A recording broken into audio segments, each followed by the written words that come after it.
going to show you how to wire a plug. With the correct know-how, this is an easy job and can help to make your work area and appliances more safe and secure. And here's what you'll need to do the job.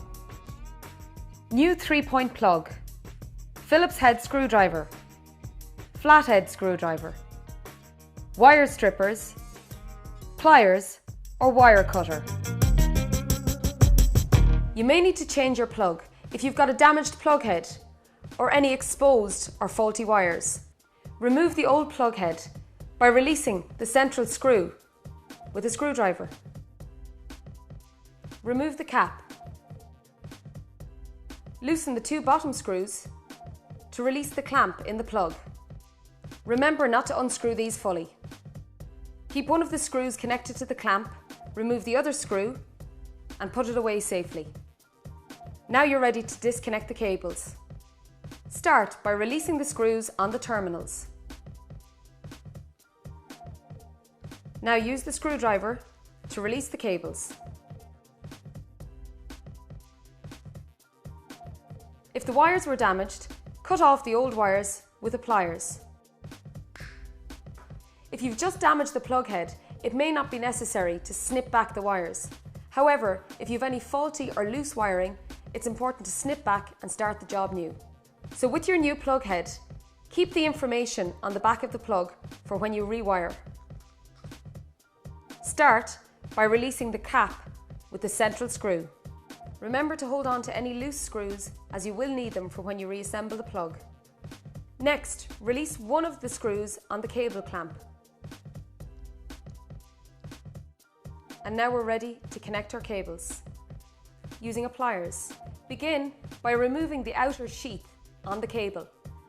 Carefully snip the outer sheath as not to damage any of the internal cables. You may need to indent the outer cable to release it. Next, feed your cable into the plug head, making sure there's an adequate amount of sheath for the cable clamp. First off, let's identify where each cable goes.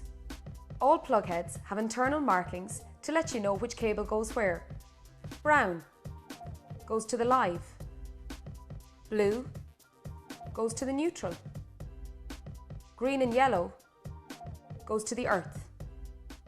Next, we need to cut our internal cables to fit their terminal length. Use a pliers to mark. Always give yourself plenty of cutting room. It's much easier to pare back if you've too much wire than if you cut too short, you'll have to start the process all over again. Next, use a wire strippers to expose about 10 mils of copper wiring at the end of each cable. To help the copper wiring fit more snugly into the terminal heads, we twist the copper wire until it's compressed. This ensures that there's no loose copper in the plug, which may lead to problems. Now, we're going to insert the individual cables into the terminals. If you need to, you can raise the terminal heads by pushing on the pins. This can make it easier to insert the wires. Once you have the first wire inserted, screw tightly to close, ensuring that there's no exposed copper. Next, insert the green and yellow cable into the earth terminal and repeat the process of closing the screw. Again, remember to check that there's no copper exposed and that PVC covering meets the terminal.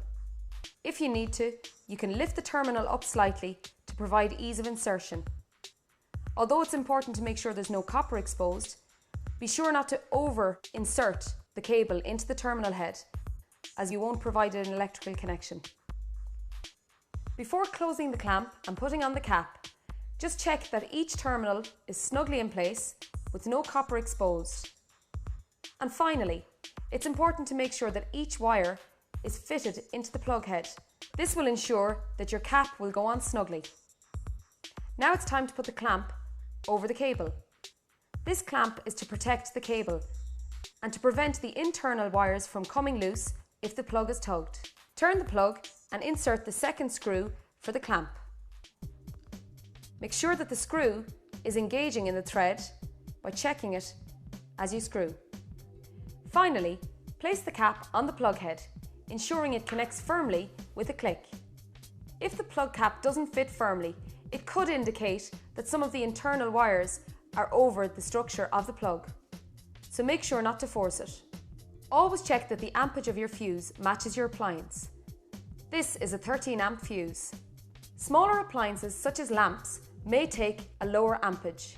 If you don't have the correct fuse, you're not properly protecting your appliance. Before you close the cap, give the cable a quick tug to make sure that everything is firmly in place. And to finish, tighten the middle screw to firmly close the plug head. So there you go, it's as easy as that. You've just seen how to wire a plug. For more hints and tips, go to woodiesdiy.com.